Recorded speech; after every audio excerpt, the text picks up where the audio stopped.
The Incredible Theft by Agatha Christie, Chapter 1. As the butler handed round the souffle, Lord Mayfield leaned confidentially towards his neighbor on the right, Lady Julia Carrington. Known as a perfect host, Lord Mayfield took trouble to live up to his reputation. Although unmarried, he was always charming to women. Lady Julia Carrington was a woman of 40, tall, dark, and vivacious. She was very thin, but still beautiful. Her hands and feet in particular were exquisite. Her manner was abrupt and restless, that of a woman who lived on her nerves. About opposite to her at the round table sat her husband, Air Marshal Sir George Carrington. His career had begun in the Navy, and he still retained the bluff breeziness of the ex-naval man. He was laughing and chaffing the beautiful Mrs. Vanderlyn, who was sitting on the other side of her host. Mrs. Vanderlyn was an extremely good-looking blonde. Her voice held a soupçon of American accent, just enough to be pleasant without undue exaggeration. On the other side of Sir George Carrington sat Mrs. MacAda, MP. Mrs. MacAda was a great authority on housing and infant welfare. She barked out short sentences rather than spoke them, and was generally of somewhat alarming aspect. It was perhaps natural that the Air Marshal would find his right-hand neighbor the pleasanter to talk to. Mrs. MacAda, who always talked shop wherever she was, barked out short spates of information on her special subjects to her left-hand neighbor, young Reggie Carrington. Reggie Carrington was 21, and completely uninterested in housing, infant welfare, and indeed any political subject. He said at intervals, "How frightful!" and "I absolutely agree with you," and his mind was clearly elsewhere. Mr. Carlyle, Lord Mayfield's private secretary, sat between young Reggie and his mother. A pale young man with pince-nez and an air of intelligent reserve. He talked little, but was always ready to fling himself into any conversational breach.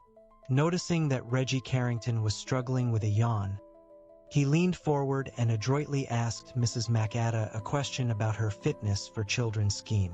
Round the table, moving silently in the subdued amber light, a butler and 2 footmen offered dishes and filled up wine glasses. Lord Mayfield paid a very high salary to his chef, and was noted as a connoisseur of wines. The table was a round one, but there was no mistaking who was the host. Where Lord Mayfield sat was so very decidedly the head of the table. A big man, square-shouldered, with thick silvery hair, a big straight nose and a slightly prominent chin. It was a face that lent itself easily to caricature. As Sir Charles McLaughlin, Lord Mayfield had combined a political career with being the head of a big engineering firm. He was himself a first-class engineer. His peerage had come a year ago, and at the same time he had been created First Minister of Armaments, a new ministry which had only just come into being. The dessert had been placed on the table. The port had circulated once. Catching Mrs. Vanderlyn's eye, Lady Julia rose. The 3 women left the room. The port passed once more, and Lord Mayfield referred lightly to pheasants. The conversation for 5 minutes or so was sporting. Then Sir George said, "Expect you'd like to join the others in the drawing room, Reggie, my boy. Lord Mayfield won't mind." The boy took the hint easily enough. "Thanks, Lord Mayfield, I think I will," Mr. Carlyle murmured. "If you'll excuse me, Lord Mayfield, certain memoranda and other work to get through." Lord Mayfield nodded. The 2 young men left the room. The servants had retired some time before. The Minister for Armaments and the head of the Air Force were alone. After a minute or 2, Carrington said, "Well, okay. Absolutely. There's nothing to touch this new bomber in any country in Europe. Make rings round 'em, eh? That's what I thought." "Supremacy of the air," said Lord Mayfield decisively. Sir George Carrington gave a deep sigh. "About time. You know, Charles, we've been through a ticklish spell. Lots of gunpowder everywhere all over Europe. And we weren't ready. Damn it, we've had a narrow squeak. And we're not out of the wood yet, however much we hurry on construction. Lord Mayfield murmured. Nevertheless, George, there are some advantages in starting late. A lot of the European stuff is out of date already and they're perilously near bankruptcy. I don't believe that means anything, said Sir George gloomily. One's always hearing this nation and that is bankrupt, but they carry on just the same. You know, finance is an absolute mystery to me. Lord Mayfield's eyes twinkled a little. Sir George Carrington was always so very much the old-fashioned bluff, honest old sea dog. There were people who said that it was a pose he deliberately adopted. Changing the subject, Carrington said in a slightly over-casual manner, "Attractive woman, Mrs. Vanderlyn." Lord Mayfield said, "Are you wondering what she's doing here?" His eyes were amused. Carrington looked a little confused. "Not at all, not at all." "Oh, yes, you were. Don't be an old humbug, George. You were wondering, in a slightly dismayed fashion, whether I was the latest victim." Carrington said slowly, "I'll admit that it did seem a trifle odd to me that she should be here this particular weekend." Lord Mayfield nodded. "Where the carcass is, there are the vultures gathered together. We've got a very definite carcass, and Mrs. Vanderlyn might be described as vulture number 1. The Air Marshal said abruptly, "Know anything about this Vanderlyn woman?" Lord Mayfield clipped off the end of a cigar, lit it with precision and, throwing his head back, dropped out his words with careful deliberation. "What do I know about Mrs. Vanderlyn? I know that she's an American subject. I know that she's had 3 husbands, 1 Italian, 1 German, and 1 Russian, and that in consequence she has made useful what I think are called contacts in 3 countries. I know that she manages to buy very expensive clothes and live in a very luxurious manner, and that there is some slight uncertainty as to where the income comes from which permits her to do so." With a grin, Sir George Carrington murmured, "Your spies have not been inactive, Charles, I see. I know," Lord Mayfield continued, "that in addition to having a seductive type of beauty, Mrs. Vanderlyn is also a very good listener, and that she can display a fascinating interest in what we call shop. That is to say, a man can tell her all about his job and feel that he is being intensely interesting to the lady. Sundry young officers have gone a little too far in their zeal to be interesting, and their careers have suffered in consequence. They have told Mrs. Vanderlyn a little more than they should have done. Nearly all the lady's friends are in the services, but last winter she was hunting in a certain county near one of our largest armament firms, and she formed various friendships not at all sporting in character. To put it briefly, Mrs. Vanderlyn is a very useful person too." He described a circle in the air with his cigar. "Perhaps we had better not say to whom. We will just say to a European power, and perhaps to more than one European power." Carrington drew a deep breath. "You take a great load off my mind, Charles. You thought I had fallen for the siren? My dear George, Mrs. Vanderlyn is just a little too obvious in her methods for a wary old bird like me. Besides, she is, as they say, not quite so young as she once was. Your young squadron leaders wouldn't notice that. But I am 56, my boy. In another 4 years, I shall probably be a nasty old man continually haunting the society of unwilling debutantes." "I was a fool," said Carrington apologetically. "But it seemed a bit odd dash. It seemed to you odd that she should be here, in a somewhat intimate family party, just at the moment when you and I were to hold an unofficial conference over a discovery that will probably revolutionize the whole problem of air defense?" Sir George Carrington nodded.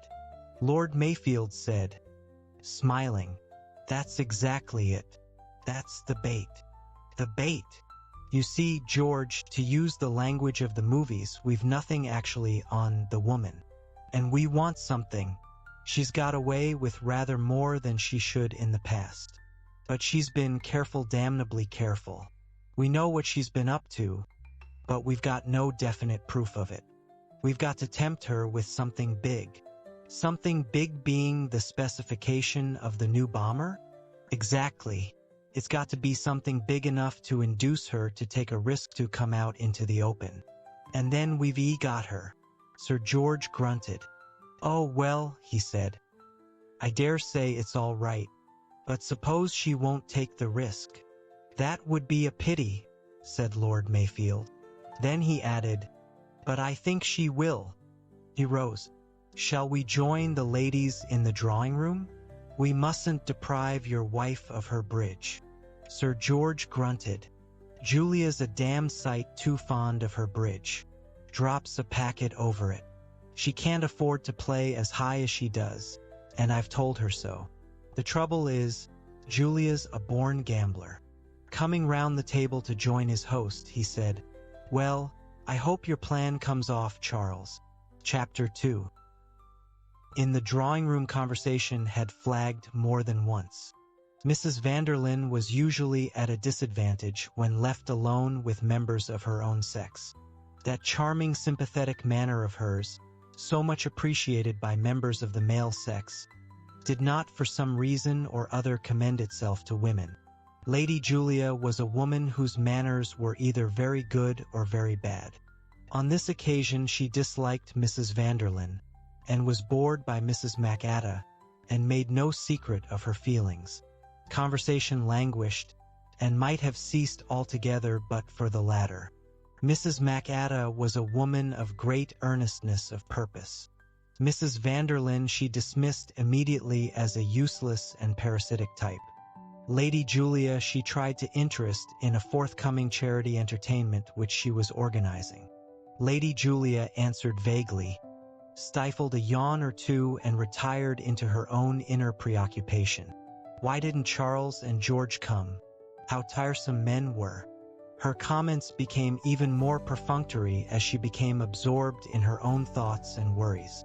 The three women were sitting in silence when the men finally entered the room. Lord Mayfield thought to himself, Julia looks ill tonight. What a mass of nerves the woman is. Aloud he said, what about a rubber, eh?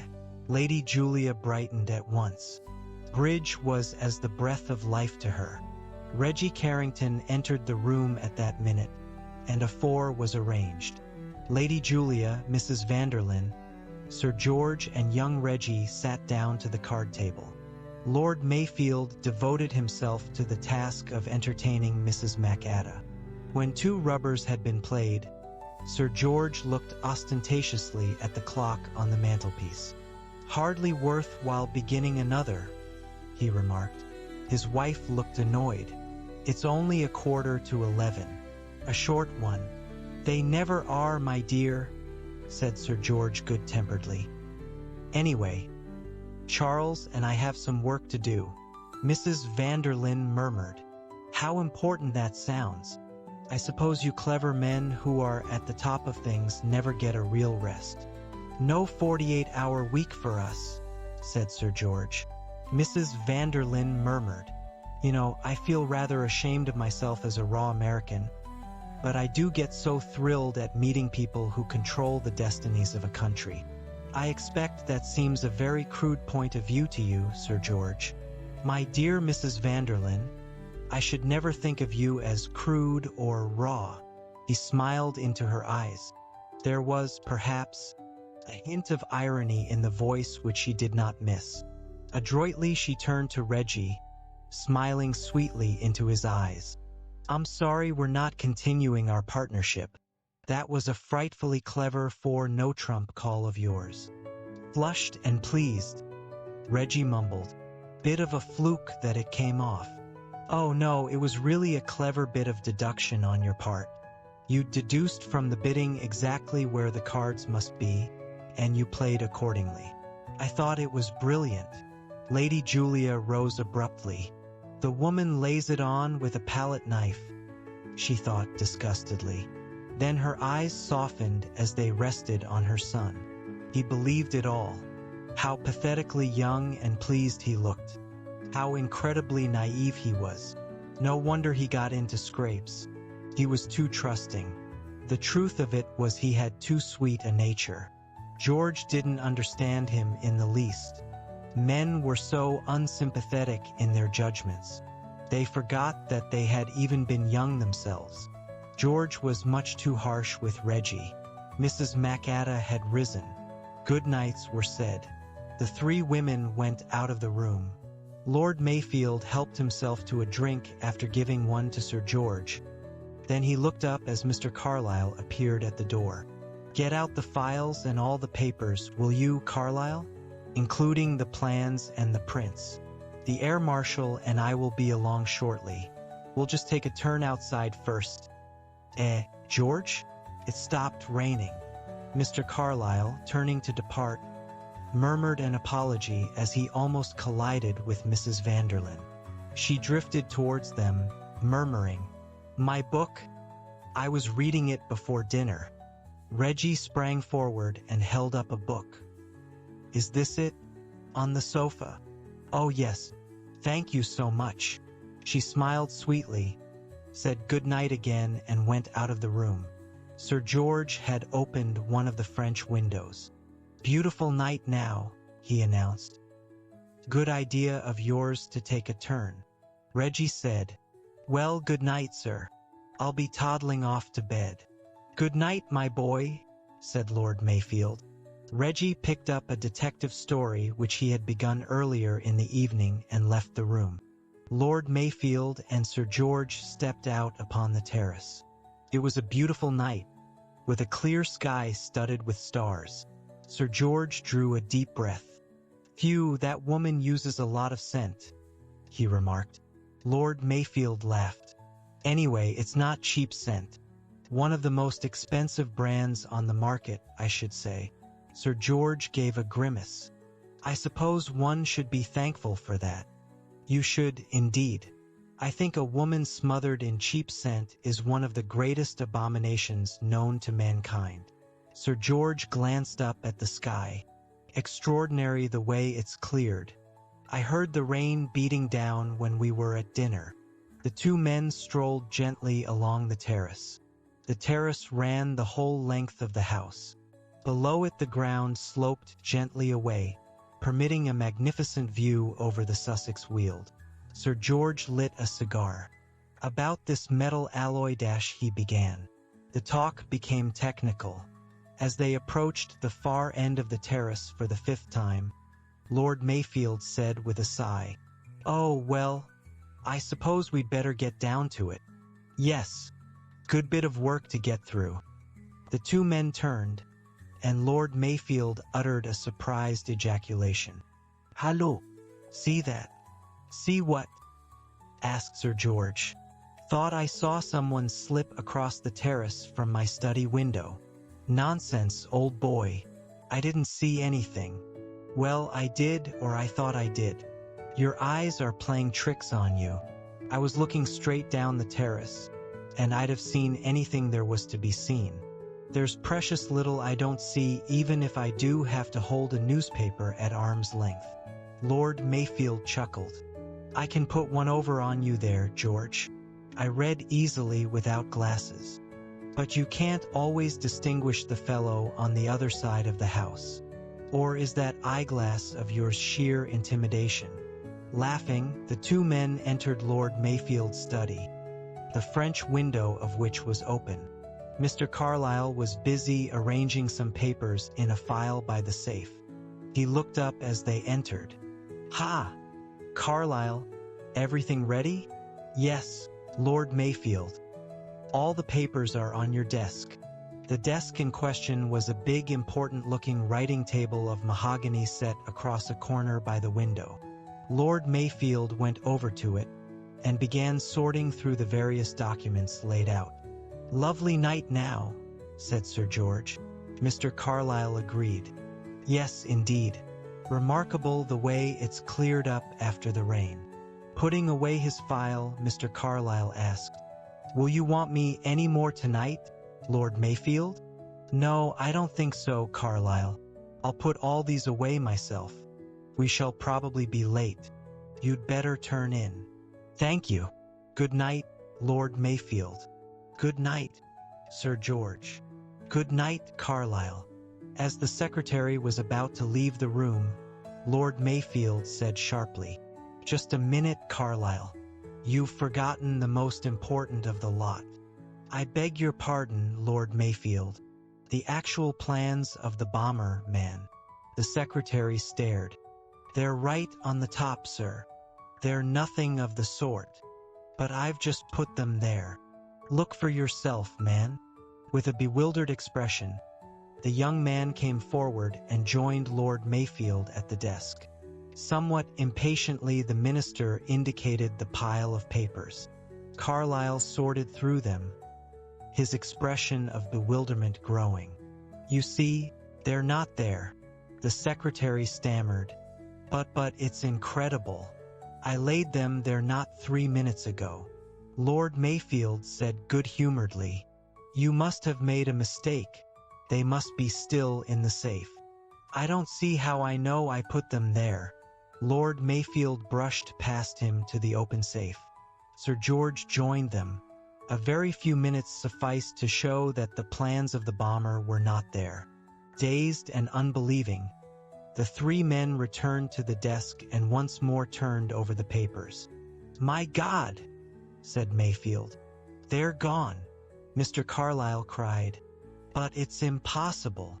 "Who's been in this room?" snapped out the minister. "No one. No one at all. Look here, Carlyle. Those plans haven't vanished into thin air. Someone has taken them. Has Mrs. Vanderlyn been in here?" "Mrs. Vanderlyn? Oh, no, sir." "I'll back that," said Carrington. He sniffed the air. "You'd soon smell if she had. That scent of hers." "Nobody has been in here," insisted Carlyle. "I can't understand it." "Look here, Carlyle," said Lord Mayfield. "Pull yourself together. We've got to get to the bottom of this. You're absolutely sure the plans were in the safe?" "Absolutely." "You actually saw them? You didn't just assume they were among the others?" No, Lord Mayfield. I saw them. I put them on top of the others on the desk. And since then, you say, nobody has been in the room. Have you been out of the room?" "No, at least, yes." "Ah!" cried Sir George.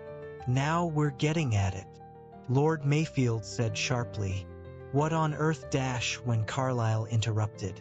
"In the normal course of events, Lord Mayfield, I should not, of course, have dreamt of leaving the room when important papers were lying about. But hearing a woman scream dash—" "A woman scream?" ejaculated Lord Mayfield in a surprised voice. "Yes, Lord Mayfield. Startled me more than I can say. I was just laying the papers on the desk when I heard it, and naturally I ran out into the hall." "Who screamed?" "Mrs. Vanderlyn's French maid. She was standing halfway up the stairs, looking very white and upset and shaking all over. She said she had seen a ghost." "Seen a ghost?" "Yes. A tall woman dressed all in white who moved without a sound and floated in the air." "What a ridiculous story." "Yes, Lord Mayfield, that is what I told her. I must say she seemed rather ashamed of herself. She went off upstairs and I came back in here." "How long ago was this?" "Just a minute or two before you and Sir George came in." "And you were out of the room how long?" The secretary considered. 2 minutes, at the most 3. "Long enough," groaned Lord Mayfield. Suddenly he clutched his friend's arm. "George, that shadow I saw slinking away from this window. That was it." As soon as Carlyle left the room, he nipped in, seized the plans and made off. "Dirty work," said Sir George. Then he seized his friend by the arm. "Look here, Charles. This is the devil of a business. What the hell are we going to do about it?" Chapter 3. "At any rate, give it a trial, Charles." It was half an hour later. The two men were in Lord Mayfield's study. and Sir George had been expending a considerable amount of persuasion to induce his friend to adopt a certain course. Lord Mayfield, at first most unwilling, was gradually becoming less averse to the idea. Sir George went on, "Don't be so damned pig-headed, Charles," Lord Mayfield said slowly. "Why drag in a wretched foreigner we know nothing about? But I happen to know a lot about him. The man's a marvel." "Humph. Look here, Charles. It's a chance. Discretion is the essence of this business. If it leaks out, dash. When it leaks out is what you mean." "Not necessarily. This man, Hercule Poirot dash, will come down here and produce the plans like a conjurer taking rabbits out of his hat, I suppose? He'll get at the truth. And the truth is what we want. Look here, Charles. I take all responsibility on myself," Lord Mayfield said slowly. "Oh, well, have it your own way. But I don't see what the fellow can do." Sir George picked up the phone. "I'm going to get through to him now. He'll be in bed. He can get up. Dash it all, Charles, you can't let that woman get away with it." "Mrs. Vanderlyn, you mean?" "Yes. You don't doubt, do you, that she's at the bottom of this?" "No, I don't. She's turned the tables on me with a vengeance. I don't like admitting, George, that a woman's been too clever for us. It goes against the grain, but it's true. We shan't be able to prove anything against her, and yet we both know that she's been the prime mover in the affair." "Women are the devil," said Carrington with feeling. "Nothing to connect her with it. Damn it all. We may believe that she put the girl up to that screaming trick, and that the man lurking outside was her accomplice, but the devil of it is we can't prove it. Perhaps Hercule Poirot can." Suddenly Lord Mayfield laughed. "By the Lord, George, I thought you were too much of an old John Bull to put your trust in a Frenchman, however clever." "He's not even a Frenchman, he's a Belgian," said Sir George in a rather shamefaced manner. "Well, have your Belgian down. Let him try his wits on this business. I'll bet he can't make more of it than we can." Without replying, Sir George stretched a hand to the telephone. Chapter 4. Blinking a little, Hercule Poirot turned his head from one man to the other. Very delicately he smothered a yawn. It was 2:30 in the morning. He had been roused from sleep and rushed down through the darkness in a big Rolls-Royce. Now he had just finished hearing what the two men had to tell him. "Those are the facts, Poirot," said Lord Mayfield. He leaned back in his chair and slowly fixed his monocle in one eye. Through it a shrewd, pale blue eye watched Poirot attentively. Besides being shrewd, the eye was definitely skeptical. Poirot cast a swift glance at Sir George Carrington. That gentleman was leaning forward with an expression of almost childlike hopefulness on his face. Poirot said slowly, "I have the facts, yes. The maid screams, the secretary goes out, the nameless watcher comes in. The plans are there on top of the desk. He snatches them up and goes. The facts, they are all very convenient." Something in the way he uttered the last phrase seemed to attract Lord Mayfield's attention. He sat up a little straighter, his monocle dropped. It was as though a new alertness came to him. "I beg your pardon, Poirot? I said, Lord Mayfield, that the facts were all very convenient for the thief. By the way, you are sure it was a man you saw?" Lord Mayfield shook his head. "That I couldn't say. It was just a shadow. In fact, I was almost doubtful if I had seen anyone." Poirot transferred his gaze to the air marshal. "And you, Sir George? Could you say if it was a man or a woman?" "I didn't see anyone myself." Poirot nodded thoughtfully. Then he skipped suddenly to his feet and went over to the writing table. "I can assure you that the plans are not there," said Lord Mayfield. "We have all three been through those papers 6 times." "All three? You mean your secretary also?" "Yes, Carlyle." Poirot turned suddenly. "Tell me, Lord Mayfield, Which paper was on top when you went over to the desk? Mayfield frowned a little in the effort of remembrance. Let me see. Yes, it was a rough memorandum of some sort of our air defense positions. Deftly, Poirot nipped out a paper and brought it over. Is this the one, Lord Mayfield? Lord Mayfield took it and glanced over it. Yes, that's the one. Poirot took it over to Carrington. Did you notice this paper on the desk? Sir George took it, held it away from him, then slipped on his pince-nez. Yes, that's right. I looked through them too with Carlyle and Mayfield. This was on top. Poirot nodded thoughtfully. He replaced the paper on the desk. Mayfield looked at him in a slightly puzzled manner. If there are any other questions, he began. But yes, certainly there is a question. Carlyle. Carlyle is the question. Lord Mayfield's color rose a little. Carlyle Poirot is quite above suspicion. He has been my confidential secretary for 9 years.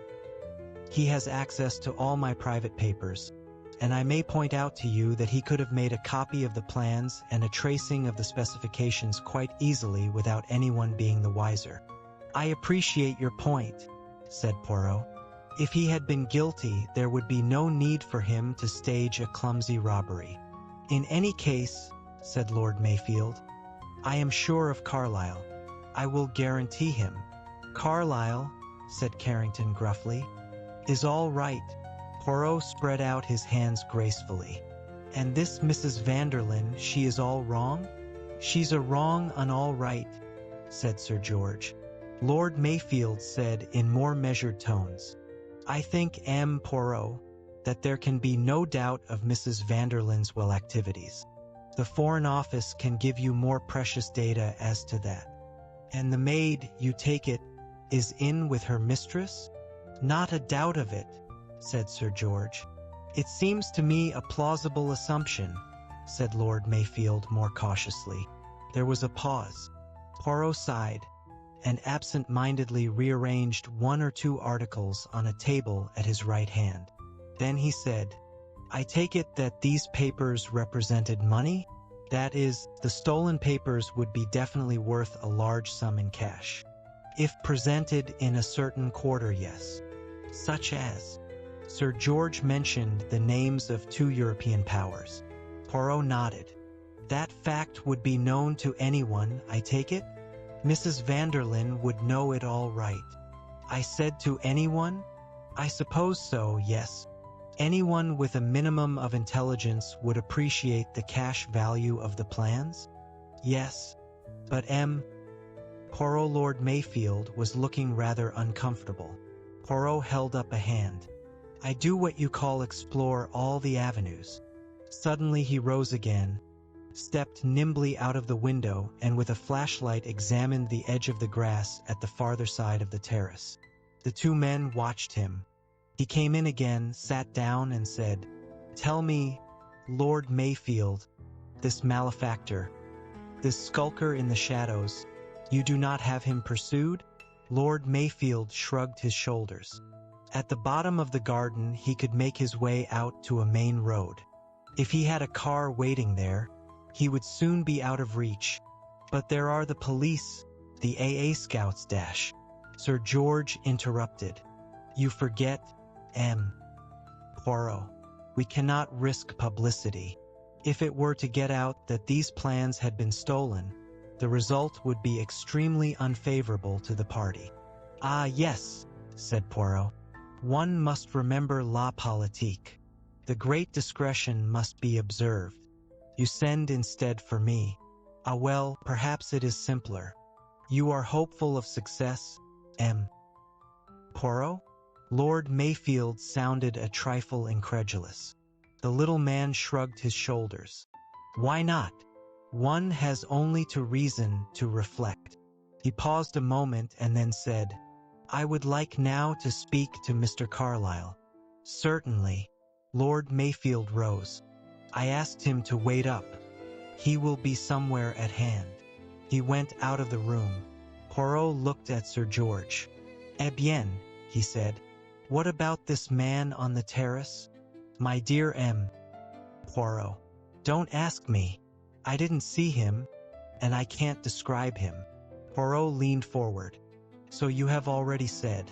But it is a little different from that, is it not? What you mean? Asked Sir George abruptly. How shall I say it? Your disbelief, it is more profound. Sir George started to speak, then stopped. But yes, said Poirot encouragingly. Tell me, you are both at the end of the terrace. Lord Mayfield sees a shadow slip from the window and across the grass. Why do you not see that shadow? Carrington stared at him.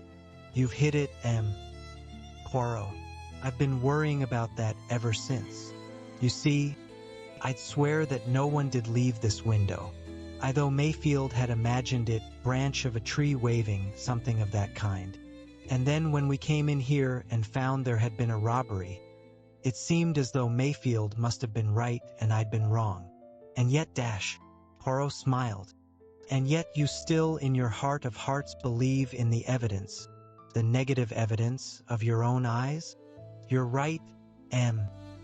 Poirot, I do. Poirot gave a sudden smile. How wise you are, Sir George said sharply. There were no footprints on the grass edge? Poirot nodded. Exactly. Lord Mayfield, he fancies he sees a shadow. Then there comes the robbery and he is sure but sure. It is no longer a fancy, he actually saw the man. But that is not so. Me, I do not concern myself much with footprints and such things, but for what it is worth we have that negative evidence. There were no footprints on the grass. It had rained heavily this evening. If a man had crossed the terrace to the grass this evening, his footprints would have shown. Sir George said, staring. But then, it brings us back to the house, to the people in the house. He broke off as the door opened and Lord Mayfield entered with Mr. Carlyle. Though still looking very pale and worried, the secretary had regained a certain composure of manner.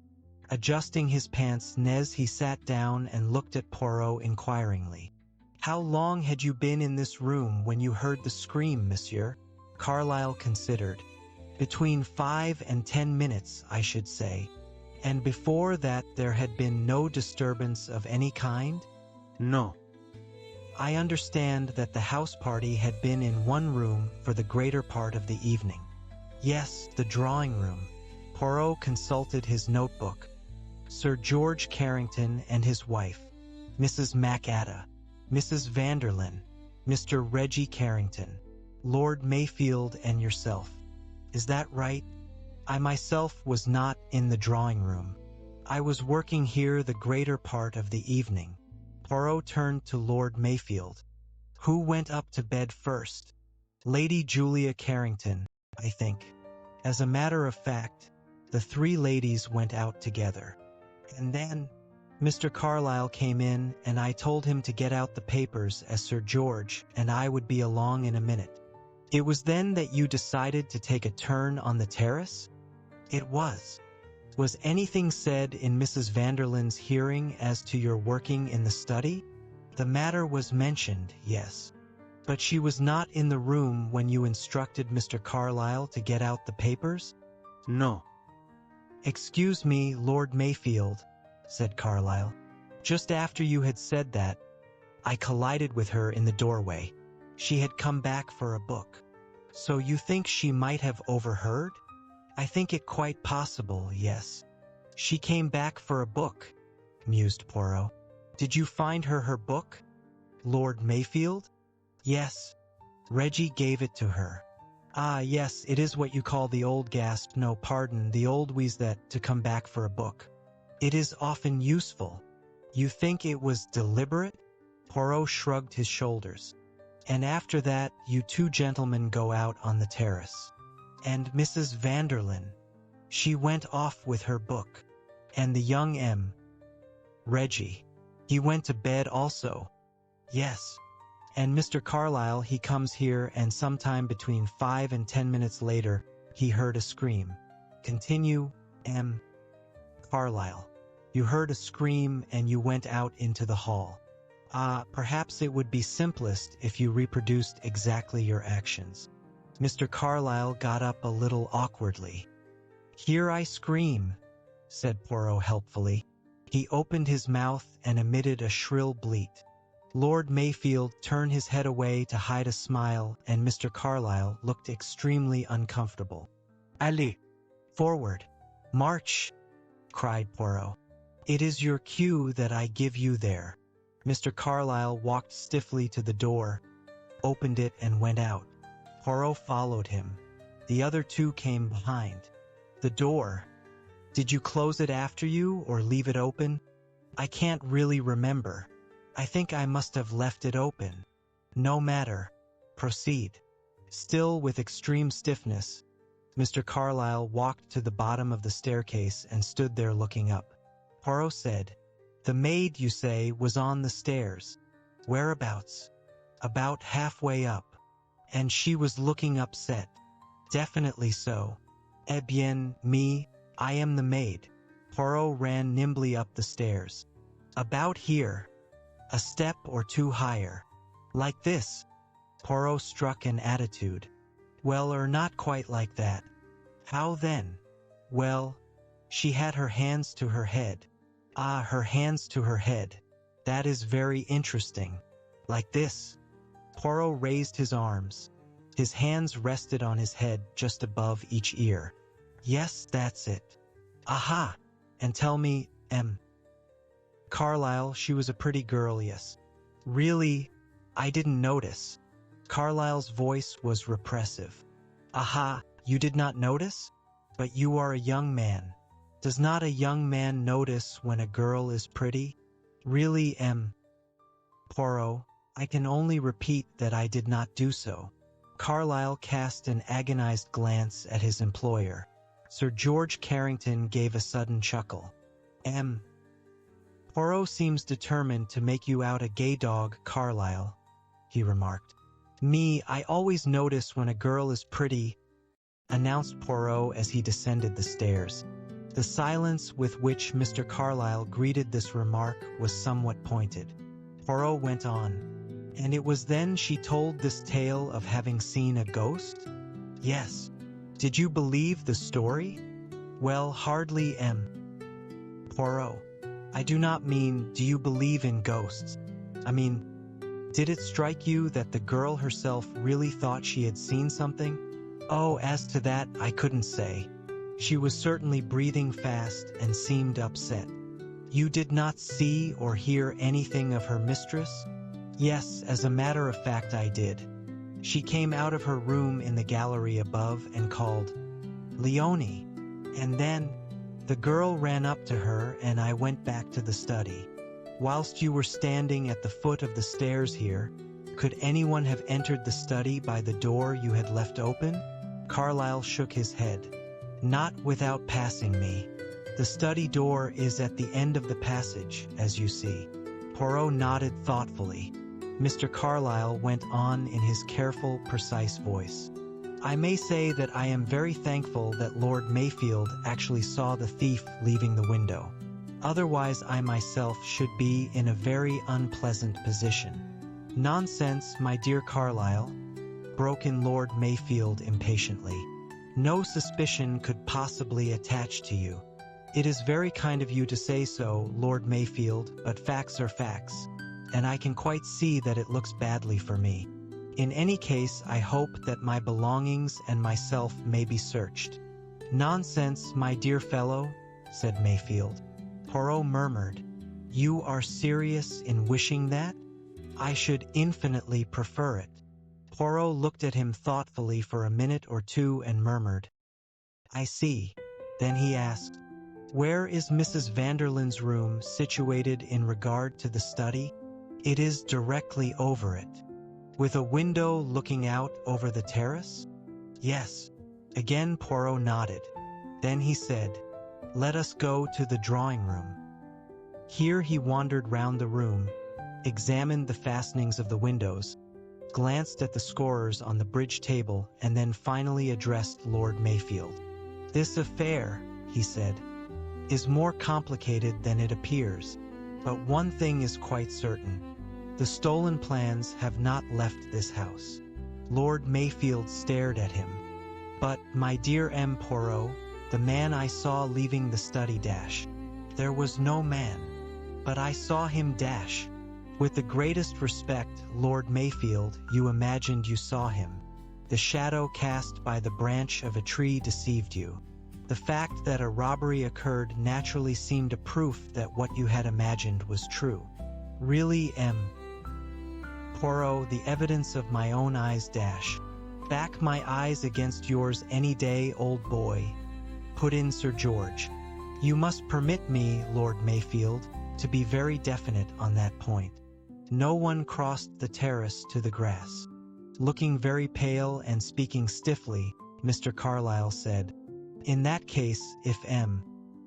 Poirot is correct, suspicion automatically attaches itself to me. I am the only person who could possibly have committed the robbery." Lord Mayfield sprang up. "Nonsense. Whatever M. Poirot thinks about it, I don't agree with him. I am convinced of your innocence, my dear Carlyle. In fact, I'm willing to guarantee it." Poirot murmured mildly, "But I have not said that I suspect M. Carlyle."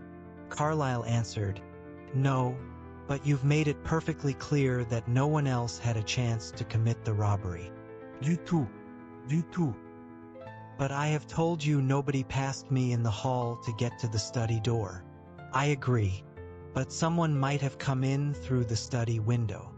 "But that is just what you said did not happen?" "I said that no one from outside could have come and left without leaving marks on the grass. But it could have been managed from inside the house. Someone could have gone out from his room by one of these windows, slipped along the terrace, in at the study window, and back again in here." Mr. Carlyle objected. "But Lord Mayfield and Sir George Carrington were on the terrace." "They were on the terrace, yes, but they were en promenade." Sir George Carrington's eyes may be of the most reliable. Poirot made a little bow. "But he does not keep them in the back of his head. The study window is at the extreme left of the terrace, the windows of this room come next, but the terrace continues to the right past 1, 2, 3, perhaps 4 rooms. Dining room, billiard room, morning room, and library," said Lord Mayfield. "And you walked up and down the terrace. How many times?" "At least 5 or 6. You see, it is easy enough. The thief has only to watch for the right moment." Carlyle said slowly, "You mean that when I was in the hall talking to the French girl, the thief was waiting in the drawing room?" "That is my suggestion." "It is, of course, only a suggestion." "It doesn't sound very probable to me," said Lord Mayfield. "Too risky." The Air Marshal demurred. "I don't agree with you, Charles. It's perfectly possible. Wonder I hadn't the wits to think of it for myself." "So you see," said Poirot, "Weil believe that the plans are still in the house. The problem now is to find them." Sir George snorted. "That's simple enough. Search everybody." Lord Mayfield made a movement of dissent, but Poirot spoke before he could. No, it is not so simple as that.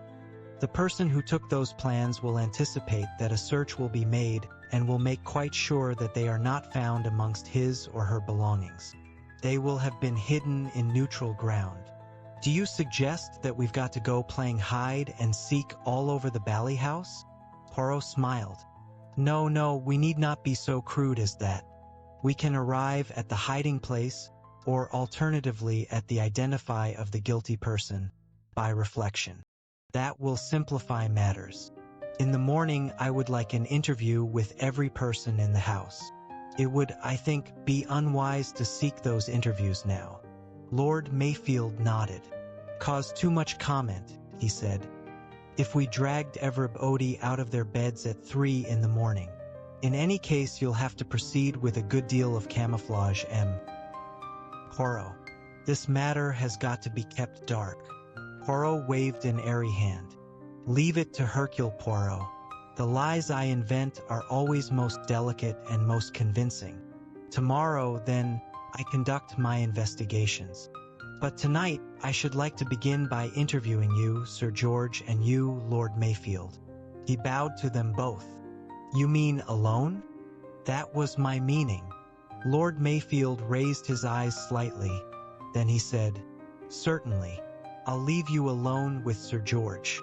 When you want me, you'll find me in my study." Come Carlile. He and the secretary went out, shutting the door behind them. Sir George sat down, reaching mechanically for a cigarette. He turned a puzzled face to Poirot. "You know," he said slowly, "I don't quite get this." "That is very simply explained," said Poirot with a smile.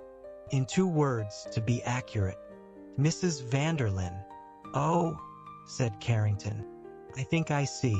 Mrs. Vanderlyn. Precisely. It might be, you see, that it would not be very delicate to ask Lord Mayfield the question I want to ask. Why Mrs. Vanderlyn? This lady, she is known to be a suspicious character. Why then should she be here? I say to myself there are 3 explanations. 1, that Lord Mayfield has a penchant for the lady, and that is why I seek to talk to you alone. I do not wish to embarrass him.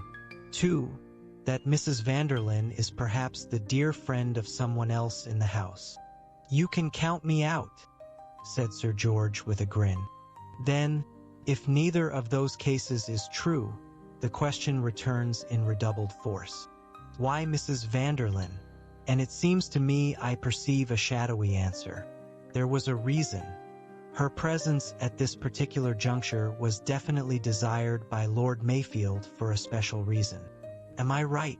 Sir George nodded. "You're quite right," he said. "Mayfield is too old a bird to fall for her wiles. He wanted her here for quite another reason. It was like this." He retailed the conversation that had taken place at the dinner table. Poirot listened attentively. "Ah," he said, "I comprehend now. Nevertheless, it seems that the lady has turned the tables on you both rather neatly." Sir George swore freely. Poirot watched him with some slight amusement. Then he said, "You do not doubt that this theft is her doing, I mean that she is responsible for it, whether or no she played an active part?" Sir George stared. "Of course not. There isn't any doubt of that. Why, who else would have any interest in stealing those plans?" "Ah," said Hercule Poirot. He leaned back and looked at the ceiling. "And yet, Sir George, we agreed not a quarter of an hour ago that these papers represented very definitely money. Not perhaps in quite so obvious a form as banknotes or gold or jewelry, but nevertheless they were potential money." If there were anyone here who was hard up the other, interrupted him with a snort. "Who isn't these days? I suppose I can say it without incriminating myself." He smiled, and Poirot smiled politely back at him and murmured, "Mais oui, you can say what you like. For you, Sir George, have the one unimpeachable alibi in this affair. But I'm damned hard up myself." Poirot shook his head sadly. "Yes, indeed. A man in your position has heavy living expenses. Then you have a young son at a most expensive age dash." Sir George groaned. "Education's bad enough, then debts on top of it. Mind you, this lad's not a bad lad." Poirot listened sympathetically. He heard a lot of the air marshal's accumulated grievances. The lack of grit and stamina in the younger generation, the fantastic way in which mothers spoilt their children and always took their side, the curse of gambling once it got hold of a woman, the folly of playing for higher stakes than you could afford. It was couched in general terms. Sir George did not allude directly to either his wife or his son, but his natural transparency made his generalizations very easy to see through. He broke off suddenly. "Sorry. Mustn't take up your time with something that's right off the subject, especially at this hour of the night, or rather morning." He stifled a yawn. "I suggest, Sir George, that you should go to bed. You have been most kind and helpful. Right, think I will turn in. You really think there is a chance of getting the plans back?" Poirot shrugged his shoulders. "I mean to try. I do not see why not. Well, I'll be off. Good night. He left the room. Poirot remained in his chair staring thoughtfully at the ceiling. Then he took out a little notebook and turning to a clean page, he wrote, Mrs. Vanderlyn, Lady Julia Carrington, Mrs. MacAda, Reggie Carrington, Mr. Carlyle. Underneath he wrote, Mrs. Vanderlyn and Mr. Reggie Carrington, Mrs. Vanderlyn and Lady Julia, Mrs. Vanderlyn and Mr. Carlyle. He shook his head in a dissatisfied manner, murmuring, Say plus simple KCA. Then he added a few short sentences. Did Lord Mayfield see a shadow?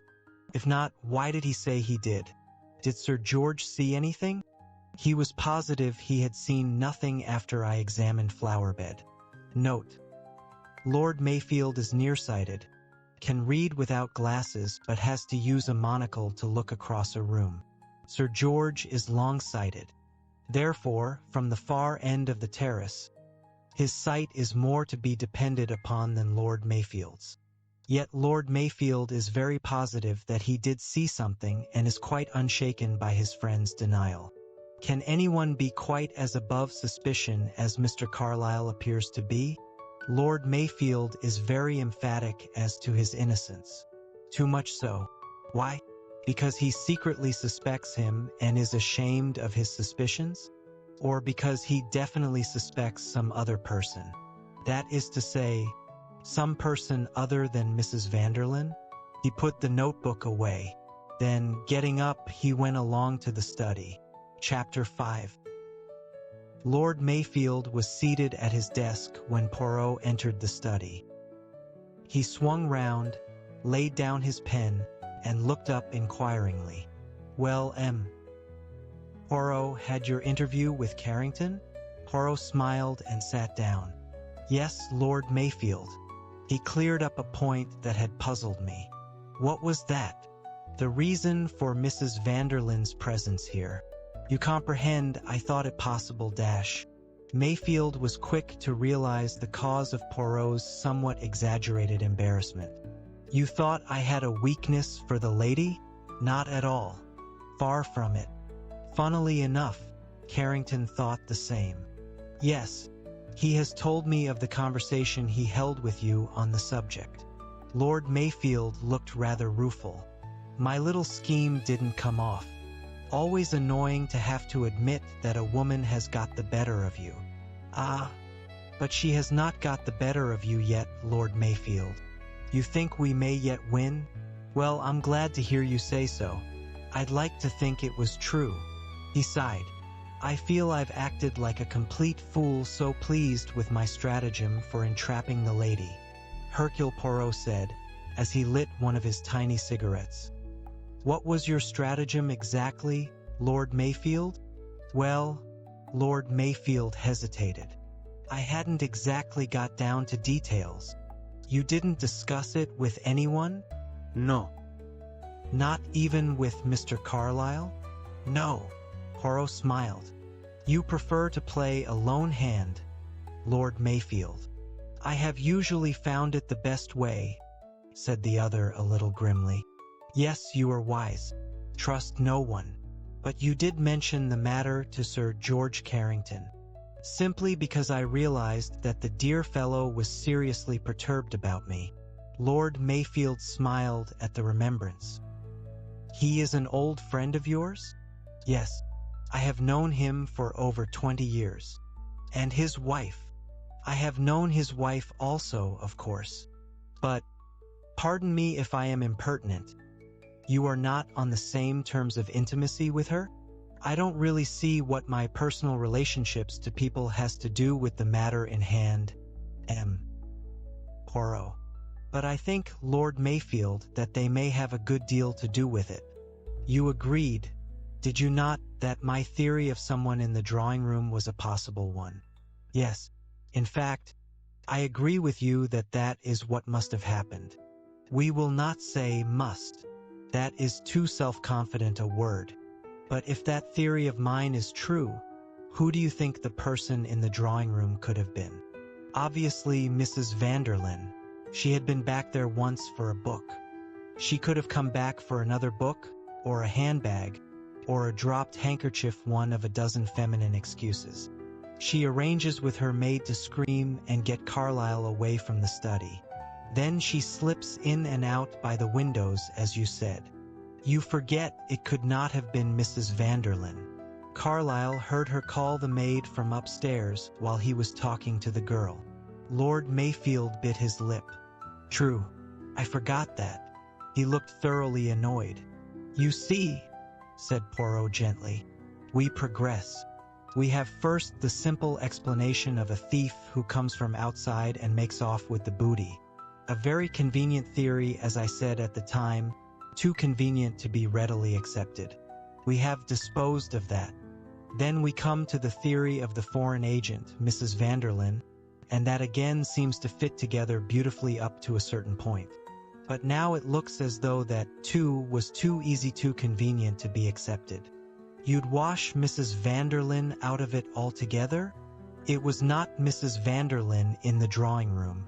It may have been an ally of Mrs. Vanderlyn's who committed the theft, but it is just possible that it was committed by another person altogether. If so, we have to consider the question of motive. Isn't this rather far-fetched, M. Poirot? I do not think so. Now, what motives could there be? There is the motive of money. The papers may have been stolen with the object of turning them into cash. That is the simplest motive to consider.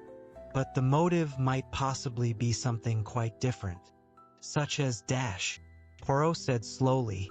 It might have been done definitely with the idea of damaging someone. Who? Possibly Mr. Carlyle. He would be the obvious suspect.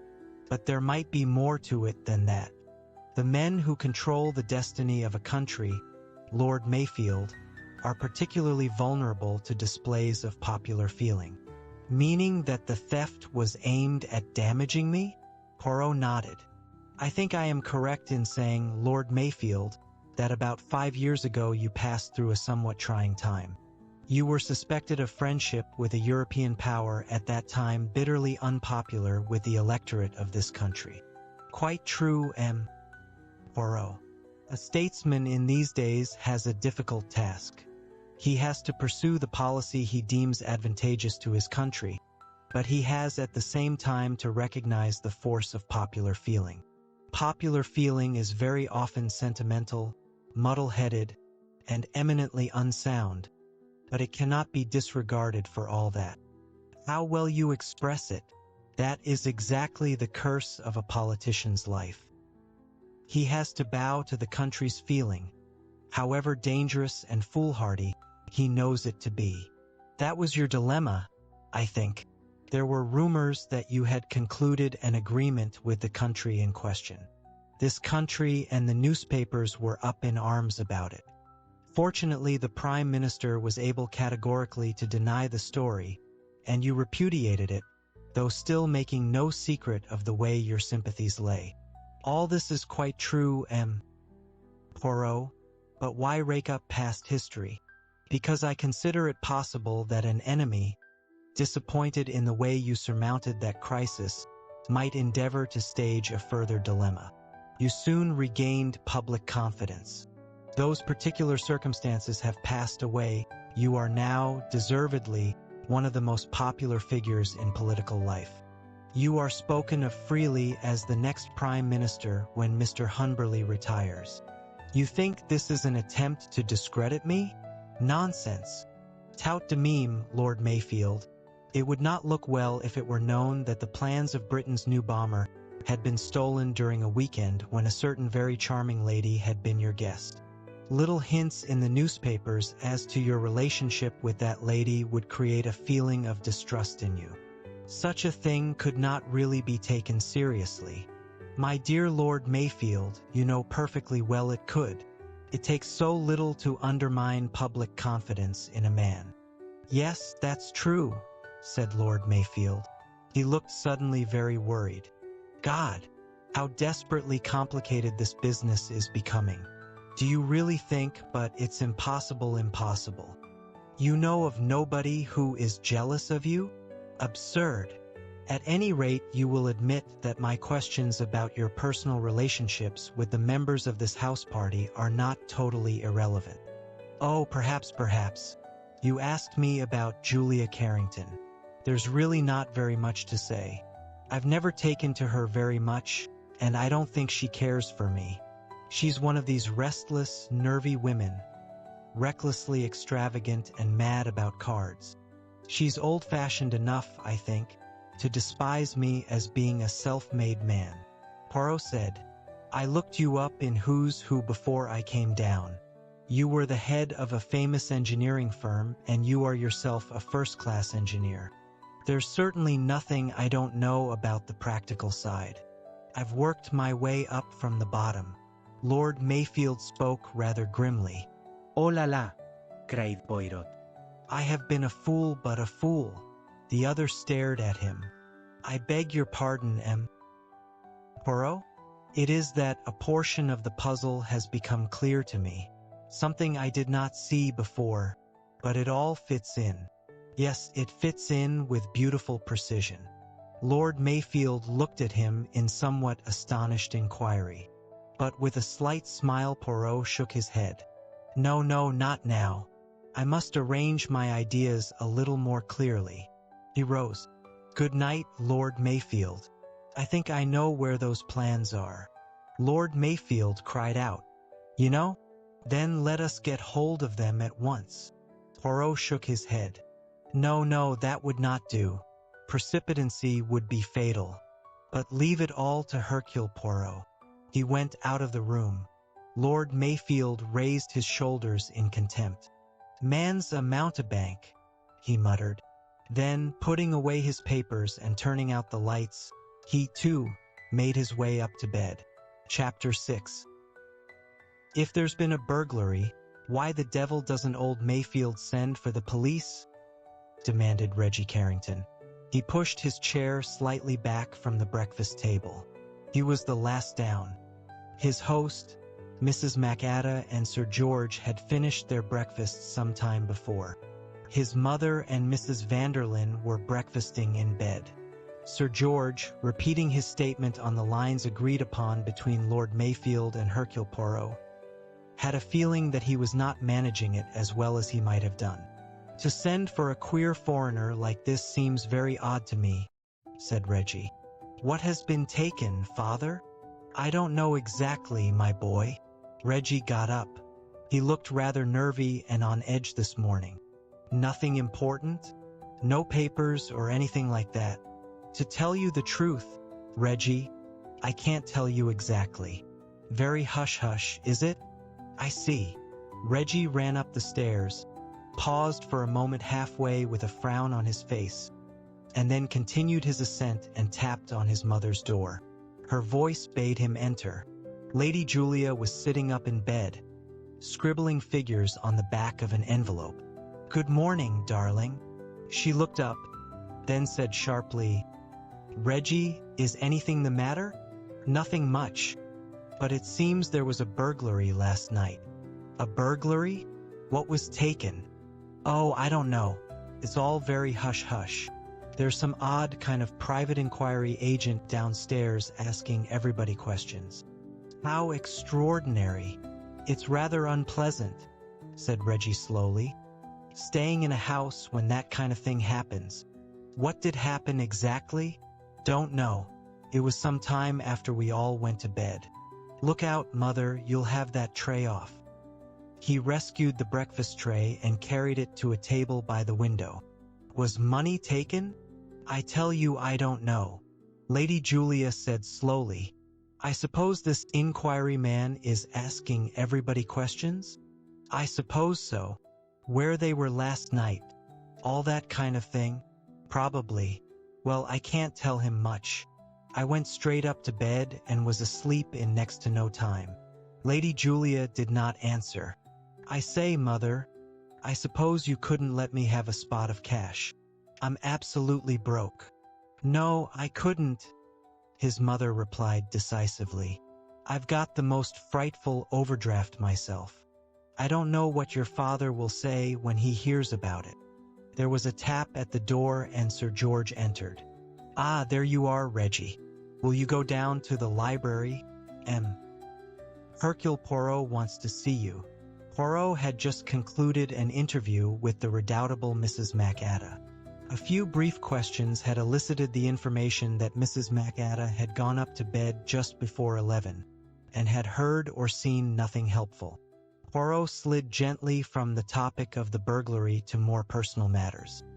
He himself had a great admiration for Lord Mayfield. As a member of the general public, he felt that Lord Mayfield was a truly great man.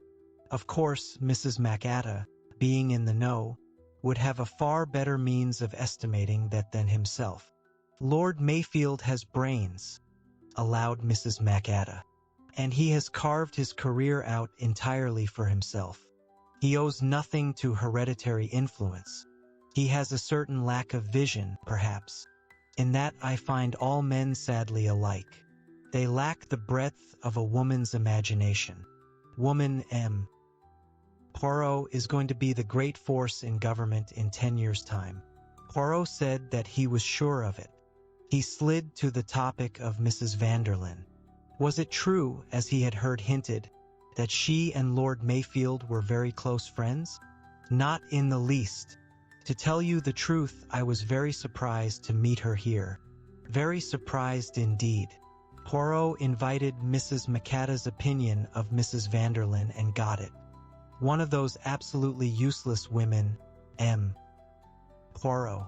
Women that make one despair of one's own sex.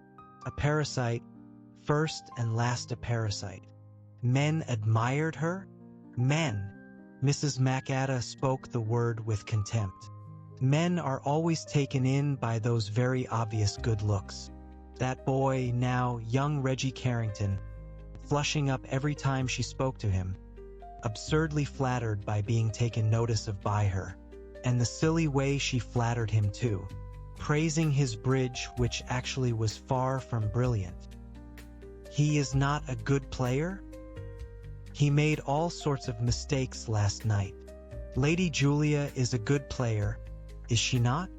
Much too good in my opinion, said Mrs. MacAda. It's almost a profession with her. She plays morning, noon, and night. For high stakes. Yes, indeed, much higher than I would care to play. Indeed, I shouldn't consider it right. She makes a good deal of money at the game? Mrs. MacAda gave a loud and virtuous snort. She reckons on paying her debts that way, but she's been having a run of bad luck lately, so I've heard. She looked last night as though she had something on her mind. The evils of gambling, Poirot, are only slightly less than the evils caused by drink. If I had my way, this country should be purified. Poirot was forced to listen to a somewhat lengthy discussion on the purification of England's morals. Then he closed the conversation adroitly and sent for Reggie Carrington. He summed the young man up carefully as he entered the room, the weak mouth camouflaged by the rather charming smile, the indecisive chin, the eyes set far apart, the rather narrow head. He thought that he knew Reggie Carrington's type fairly well. Mr. Reggie Carrington? Yes. Anything I can do. Just tell me what you can about last night. Well, let me see, we played bridge in the drawing room. After that, I went up to bed. That was at what time? Just before 11. I suppose the robbery took place after that. Yes, after that. You did not hear or see anything? Reggie shook his head regretfully. I'm afraid not. I went straight to bed and I sleep pretty soundly. You went straight up from the drawing room to your bedroom and remained there until the morning? That's right. Curious, said Poirot. Reggie said sharply, What do you mean, curious? You did not, for instance, hear a scream? No, I didn't. Ah, very curious. Look here, I don't know what you mean. You are, perhaps, slightly deaf? Certainly not. Poirot's lips moved. It was possible that he was repeating the word curious for the third time. Then he said, Well, Thank you, Mr. Carrington. That is all. Reggie got up and stood rather irresolutely. You know, he said, now you come to mention it, I believe I did hear something of the kind. Ah, you did hear something? Yes, but you see, I was reading a book, a detective story, as a matter of fact, and I didn't really quite take it in. Ah, said Poirot. A most satisfying explanation. His face was quite impassive. Reggie still hesitated. Then he turned and walked slowly to the door. There he paused and asked, I say, what was stolen? Something of great value, Mr. Carrington. That is all I am at liberty to say. Oh, said Reggie rather blankly. He went out. Poirot nodded his head. It fits, he murmured. It fits very nicely. He touched a bell and inquired courteously if Mrs. Vanderlyn was up yet. Chapter 7. Mrs. Vanderlyn swept into the room looking very handsome. She was wearing an artfully cut russet sports suit that showed up the warm lights of her hair. She swept to a chair and smiled in a dazzling fashion at the little man in front of her. For a moment something showed through the smile. It might have been triumph, it might almost have been mockery. It was gone almost immediately, but it had been there. Poirot found the suggestion of it interesting. Burglars? Last night? But how dreadful! Why no, I never heard a thing. What about the police? Can't they do anything? Again, just for a moment the mockery showed in her eyes.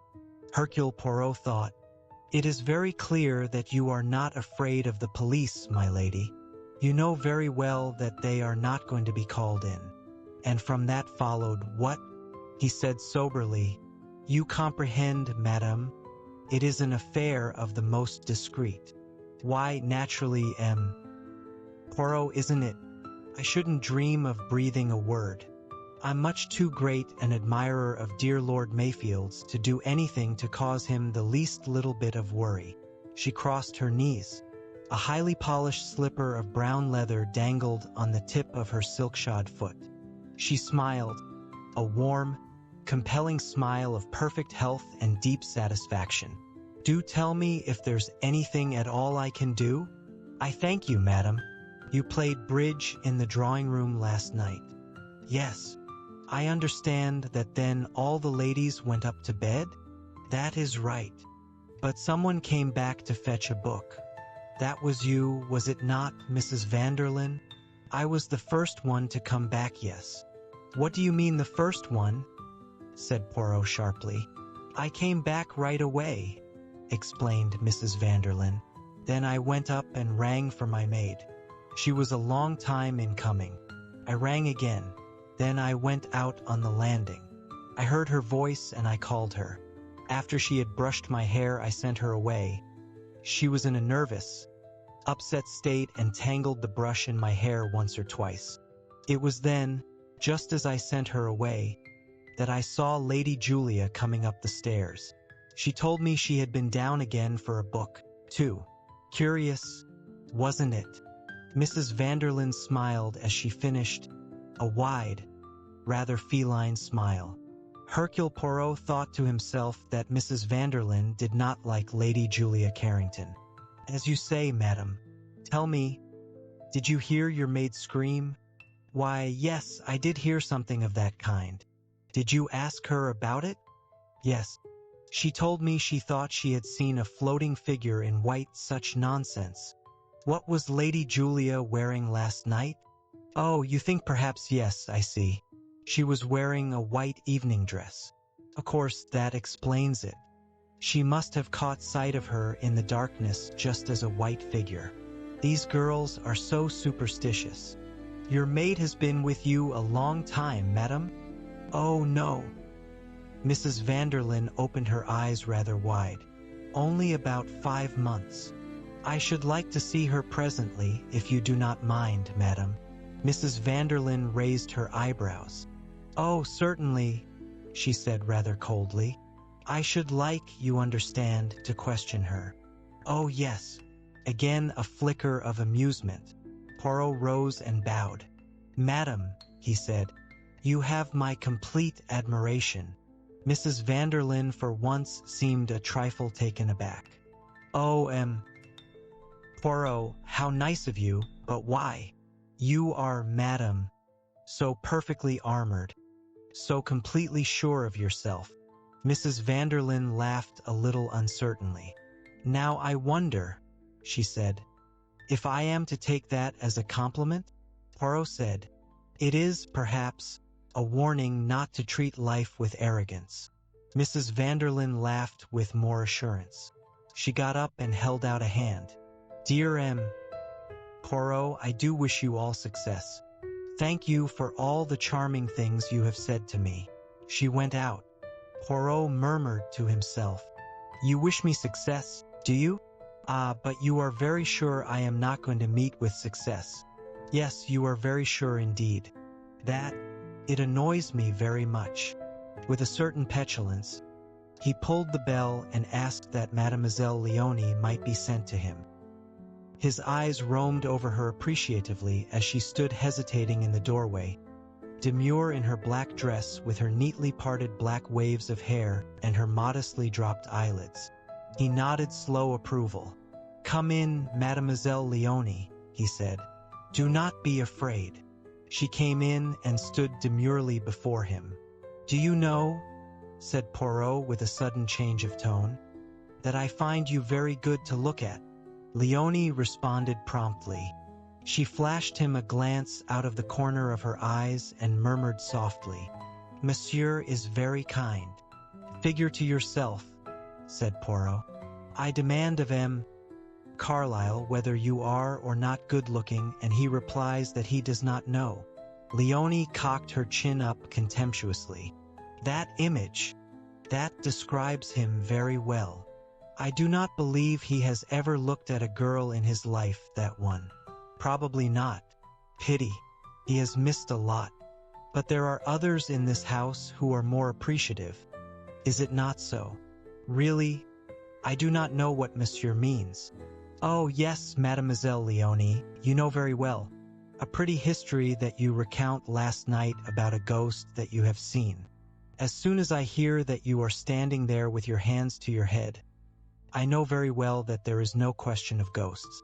If a girl is frightened, she clasps her heart, or she raises her hands to her mouth to stifle a cry. But if her hands are on her hair, it means something very different. It means that her hair has been ruffled, and that she is hastily getting it into shape again. Now then, mademoiselle, let us have the truth. Why did you scream on the stairs?" "But monsieur, it is true. I saw a tall figure all in white." "Mademoiselle, do not insult my intelligence. That story, it may have been good enough for Carlyle, but it is not good enough for Hercule Poirot. The truth is that you had just been kissed. Is it not so? And I will make a guess that it was Reggie Carrington who kissed you." Leonie twinkled an unabashed eye at him. "Eh bien?" she demanded. "After all, what is a kiss?" "What, indeed?" said Poirot gallantly. "You see, the young gentleman, he came up behind me and caught me round the waist, and so naturally he startled me and I screamed. If I had known, well, then naturally I would not have screamed." "Naturally," agreed Poirot. "But he came upon me like a cat." Then the study door opened and out came le secrétaire, and the young gentleman slipped away upstairs, and there I was looking like a fool. Naturally, I had to say something, especially to Dash. She broke into French. "Un jeune homme comme ça, tellement comme il faut." "So you invent a ghost?" "Indeed, monsieur, it was all I could think of.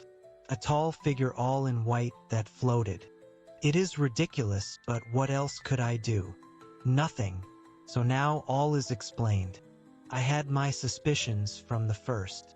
Leonie shot him a provocative glance. "Monsieur is very clever and very sympathetic. And since I am not going to make you any embarrassments over the affair, you will do something for me in return?" "Most willingly, monsieur. How much do you know of your mistress's affairs?" The girl shrugged her shoulders. "Not very much, monsieur. I have my ideas, of course." And those ideas? Well, it does not escape me that the friends of Madame are always soldiers or sailors or airmen. And then there are other friends, foreign gentlemen who come to see her very quietly sometimes. Madame is very handsome, though I do not think she will be so much longer. The young men, they find her very attractive. Sometimes I think they say too much, but it is only my idea that Madame does not confide in me.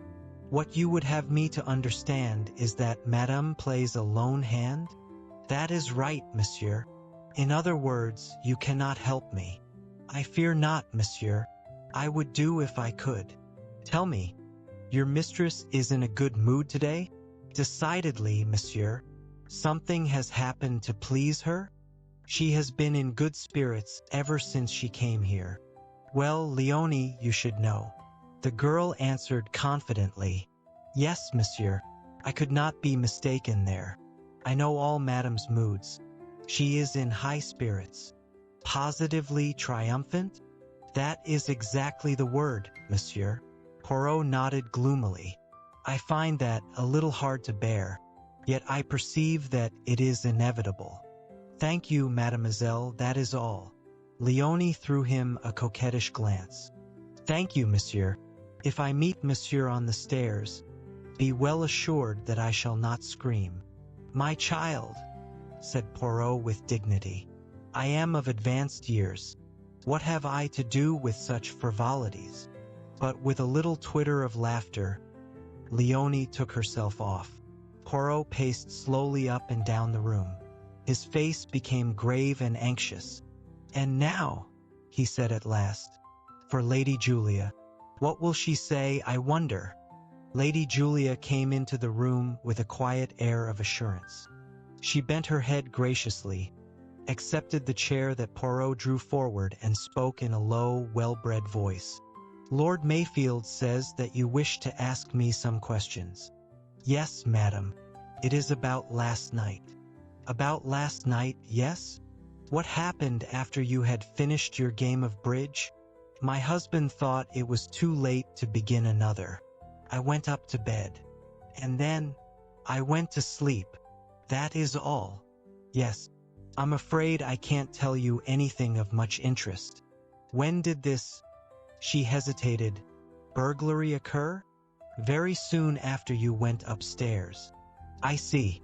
And what exactly was taken? Some private papers, madam. Important papers? Very important. She frowned a little and then said, They were valuable? Yes, madam. They were worth a good deal of money. I see. There was a pause, and then Poirot said, What about your book, madam? My book. She raised bewildered eyes to him. Yes, I understand Mrs. Vanderlyn to say that some time after you three ladies had retired you went down again to fetch a book. Yes, of course, so I did. So that, as a matter of fact, you did not go straight to bed when you went upstairs? You returned to the drawing room? Yes, that is true. I had forgotten.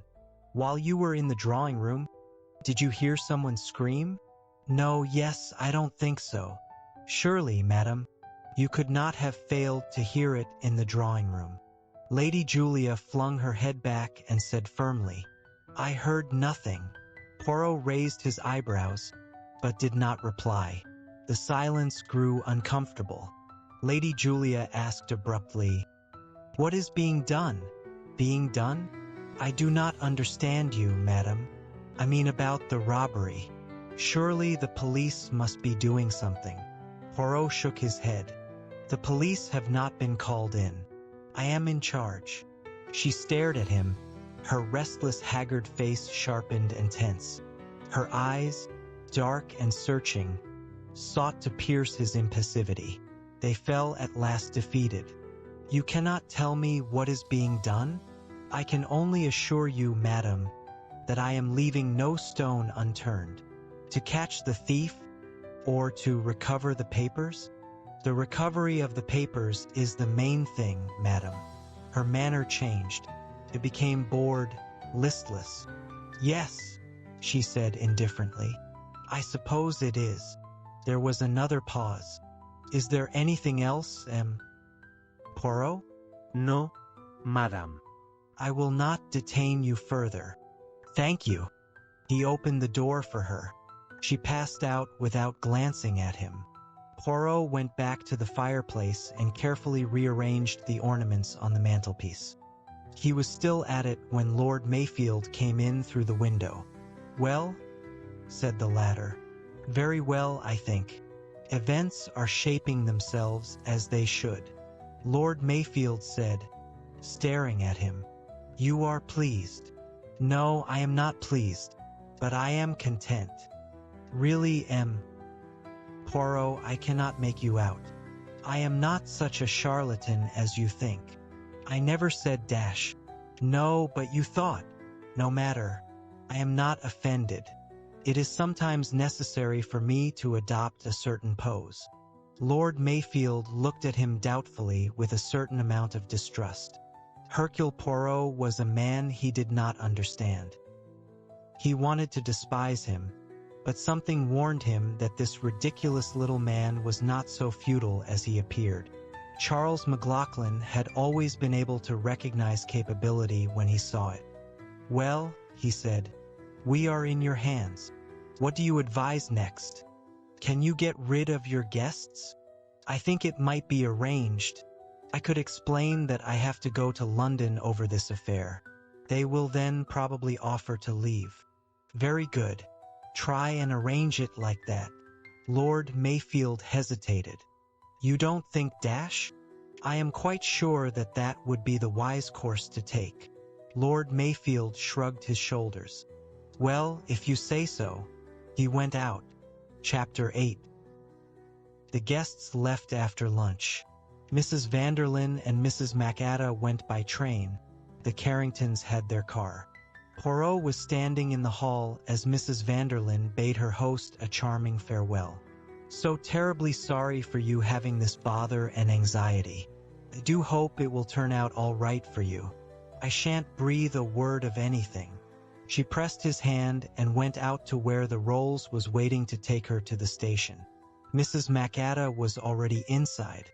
Her adieu had been curt and unsympathetic.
Dear listener, we close the pages on another tale, a journey through words, imagination, and emotion.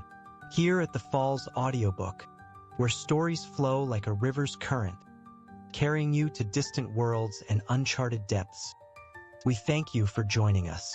As always, we invite you to linger a little longer. Subscribe to our channel to discover more stories waiting to be heard, each a cascade of voices, ideas, and artistry. And remember, every great story begins with a single word. Perhaps the next one will begin with you. Until our voices meet again, may your days be filled with quiet moments, rich pages, and the soothing sound